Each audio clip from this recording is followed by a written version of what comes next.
दोस्तों यह कहानी एक ऐसे लड़के की है जो अपने हवस के चक्कर में अपने ही मंगेतर के साथ गलत कर बैठता है। लेकिन कहानी में तो मोड़ तब आ जाता है जब मंगेतर और लड़का शादी के 2 दिन पहले ही कहीं गायब हो जाते हैं और जब इसका पता पुलिस को चलता है तो सच्चाई जानकर सभी के होश उड़ जाते हैं। तो कहाँ गायब थे ये दोनों मंगेतर और क्या थी सच्चाई, जानने के लिए इस वीडियो को अंत तक देखें। और इसके पहले दोस्तों, अगर आप हमारे इस चैनल पर नए हो तो चैनल को सब्सक्राइब कर हमें एक सपोर्ट जरूर कर दें। तो चलिए बिना वक्त गवाए आज की कहानी पर आते हैं।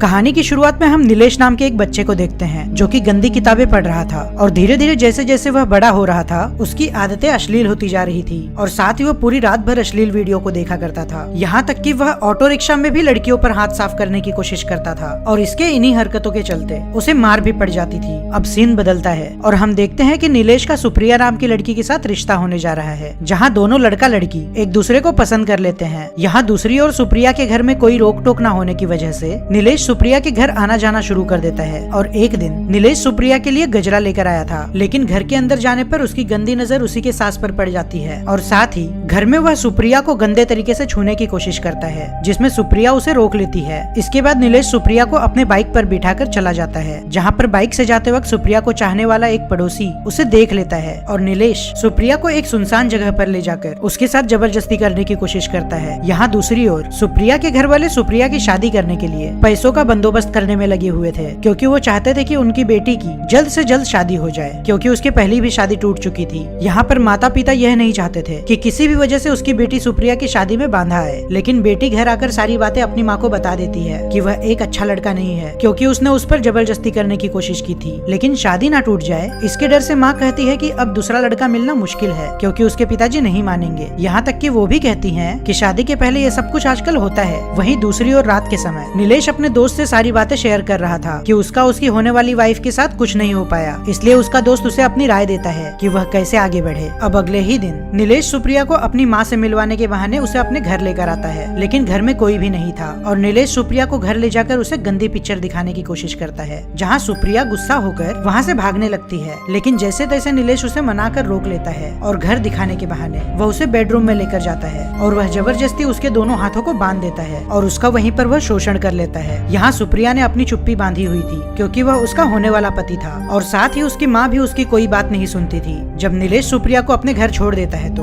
वहाँ पर सुप्रिया को चाहने वाला एक लड़का आकर उसे धमकी देता है ताकि वह उससे शादी ना करे। लेकिन इसी तरीके से सुप्रिया का नीलेश हर दिन शोषण करता था। अब सीन बदलता है और हम देखते हैं कि शादी के 2 दिन पहले ही सुप्रिया नीलेश कहीं गायब हो चुके हैं, जहाँ पर दोनों परिवार के बातों बातों में पता चलता है कि नीलेश शादी नहीं करना चाहता था और दोनों परिवार पुलिस के सामने ही बहस करने लगते हैं, जिस वजह से पुलिस इन्हें घर जाने के लिए कहते हैं। यहाँ पुलिस इन्वेस्टिगेशन करना शुरू कर देती है, जहाँ पर पुलिस नीलेश और सुप्रिया दोनों का फोन ट्रैकिंग पर लगवाते हैं। जब पुलिस नीलेश के घर में पूछताछ करते हैं तो वहाँ उन्हें पता चलता है कि नीलेश उससे शादी ही नहीं करना चाहता था, क्योंकि उसका कहना था कि लड़की का चरित्र ठीक नहीं है। वह 3 लड़कों के साथ घूमा करती थी। जब पुलिस सुप्रिया के घर पूछताछ करते हैं तो वहाँ उसकी माँ बताती है कि सुप्रिया उससे शादी नहीं करना चाहती थी, क्योंकि नीलेश की हरकतें बिल्कुल भी उसके लिए ठीक नहीं थी। लेकिन उसी के कहने पर वह अपनी छोटी बहन के लिए शादी करने जा रही थी, ताकि उसकी छोटी बहन की शादी में कोई दिक्कत ना हो। जब पुलिस नीलेश के घर जाकर बात करते हैं तो वह बताते हैं कि उन्होंने 2 दिन पहले ही शादी तोड़ दी थी, जिसमें सुप्रिया के पिताजी ने गुस्से में नीलेश को मारने की धमकी दिए थे। जब पुलिस दोबारा सुप्रिया के पिताजी से पूछताछ करते हैं तो वह बताते हैं कि उसके परिवार वाले उसकी बेटी पर घिनौना इल्जाम लगा रहे थे, जिस वजह से उन्होंने इस तरीके से धमकी दिए थे। लेकिन उनका कहना था कि इसमें उनका कोई भी हाथ नहीं है। अब उसके अगले ही दिन पुलिस को नीलेश के लास्ट फोन लोकेशन के बारे में पता चलता है, इसलिए पुलिस वहाँ के लोगों से नीलेश के बारे में पूछताछ करना शुरू करते हैं। वहीं दूसरी ओर पुलिस अब सुप्रिया के छोटी बहन से भी पूछताछ करते हैं, जहाँ पर वह अजय नाम के एक लड़के के बारे में बताती है जो कि उसकी बहन के पीछे लगा हुआ था। इसलिए पुलिस अजय को पुलिस स्टेशन बुलाकर उससे पूछताछ करना शुरू करते हैं और वह बताता है कि वह उस शहर में था ही नहीं, क्योंकि उसकी माँ नहीं चाहती थी कि सुप्रिया के पिताजी किसी भी तरीके से आकर उससे झगड़ा करे। इसलिए उसकी सच्चाई का पता करने के लिए अजय के लोकेशन के बारे में पता करना शुरू करते हैं। दूसरी ओर पुलिस एक शमशान घाट जाकर उस लड़के के बारे में पता करते हैं, लेकिन वहाँ भी उन्हें कुछ नहीं पता चलता और पुलिस वहाँ के जले हुए लाश का सैंपल लेकर वहाँ से चले जाते हैं और उस सैंपल के डीएनए टेस्ट से नीलेश और सुप्रिया इन दोनों का भी डीएनए मैच नहीं होता। पुलिस को अब तक कोई भी सुराग हाथ नहीं लग रही थी, इसलिए पुलिस उनके दोस्तों और रिश्तेदार से पूछताछ करना शुरू करते हैं, जहाँ नीलेश के दोस्त से पता चलता है कि नीलेश बहुत ही ठरकी लड़का था। उसे यहाँ तक कि शादी का ठीक से अर्थ भी नहीं पता था। वह हर एक लड़की को ठरक की नजरों से देखा करता था और साथ ही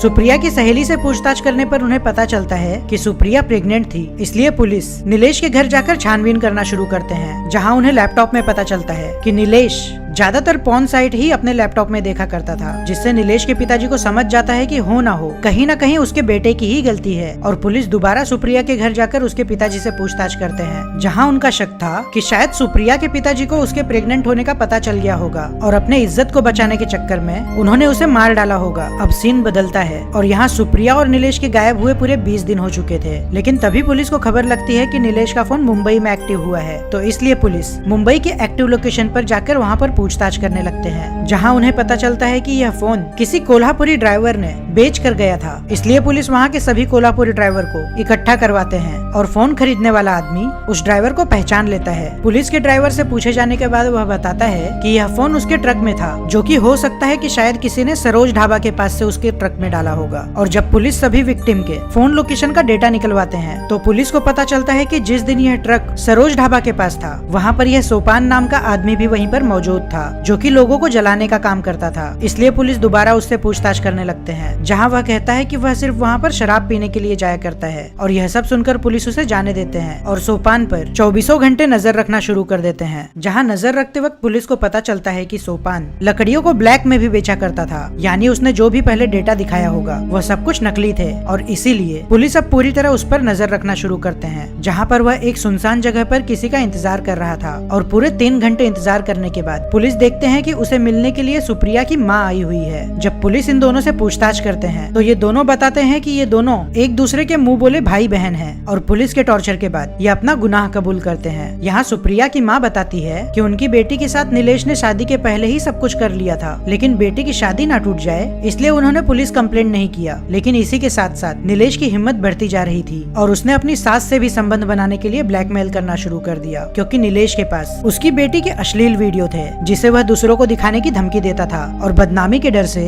सुप्रिया की माँ ने भी नीलेश के साथ संबंध बनाया और वो हर दिन आकर उनका भी शोषण किया करता था। लेकिन नीलेश यहाँ तक ही नहीं रुका, अब वह उस घर की सबसे छोटी बेटी विशाखा पर भी अपनी नजर डालने लगा था। और इसलिए माँ पूरी तरह तंग आकर अपने भाई को सारी बातें बता डाली, जहाँ भाई ने उसे सलाह दिया कि अगर हम उसका फोन तोड़ दें तो यह सारा मसला खत्म हो जाएगा। इसलिए उसने नीलेश को अपने भाई के घर बहाने से बुलाया, जहाँ पर वो दोनों मिलकर उससे फोन छीनने लगे। लेकिन जोश जोश में आकर माँ ने नीलेश का सिर फोड़ दिया, जिससे उसकी वहीं पर मौत हो गई। फिर भाई ने उसकी लाश को शमशान घाट पर लेकर जाकर जला दिया। और ये सब हो जाने के बाद इन्होंने अपनी बेटी को दूर कोल्हापुर में किसी मौसी के पास रहने के लिए भेज दिए। और इस तरीके से पुलिस ने इस पेचीदी घटना को सॉल्व कर दिया। दोस्तों, आशा करता हूँ आपको यह वीडियो जरूर पसंद आया होगा, और वीडियो पसंद आया है तो वीडियो को लाइक और चैनल को सब्सक्राइब जरूर कर दें। मिलते हैं किसी और पेचीदी घटना के साथ अगले वीडियो में, तब तक के लिए गुड बाय।